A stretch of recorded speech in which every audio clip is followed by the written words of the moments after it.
Un juge parisien a mis en examen dans la nuit et placé en détention provisoire Karim D 30 ans, soupçonné d'avoir été le passager d'une voiture qui a forcé un cordon de sécurité près de la place de la Concorde le week-end dernier à Paris. A appris 20 minutes ce jeudi matin auprès d'une source judiciaire.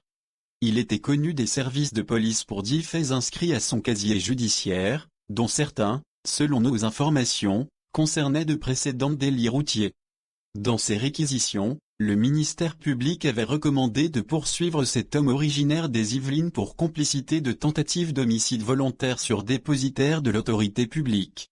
Le mineur relâché.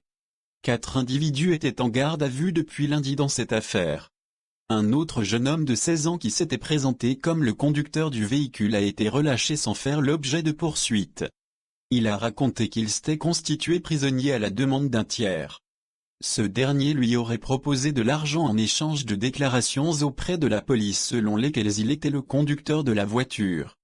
Il n'a donné aucun nom de commanditaire, raconte une source judiciaire. Personne, ni les policiers, ni les témoins qui étaient sur place n'ont reconnu cet homme, poursuit-elle. Ce jeune homme de 16 ans, né en Turquie, était selon nos informations lui aussi originaire des Yvelines, précisément de Mantes-la-Jolie. 2 frères interpellés. Les 2 autres individus placés en garde à vue étaient 2 frères, l'un présenté comme l'utilisateur du véhicule, l'autre comme le réel propriétaire du certificat d'immatriculation du véhicule. Ils n'ont rien à voir avec l'affaire, souligne notre source. Tous 2 ont été relâchés. Une 5e personne, une femme, a été entendue par les policiers.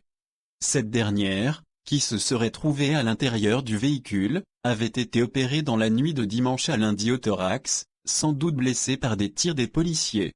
Cette dernière, qui n'a rien dit aux policiers, a été laissée libre. Vas-y fonce.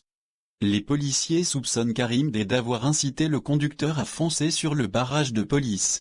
L'un d'entre eux présent sur place, l'a entendu crier « Vas-y fonce !». Dimanche matin, vers 8 heures, une voiture avait percuté un autre véhicule avant de prendre la fuite pour éviter un contrôle. Des policiers déployés pour l'arrivée du Tour de France avaient tiré sur le véhicule. L'Inspection générale de la police nationale, IGPN, la police des polices a été saisie, comme c'est systématiquement le cas lorsque des policiers font usage de leurs armes. L'enquête judiciaire, elle, a été confiée au 1er district de police judiciaire, DPJ. Un temps, les enquêteurs ont pensé qu'il pouvait y avoir un lien avec l'arrivée du Tour de France, avant de reconsidérer l'affaire comme un banal délit de fuite.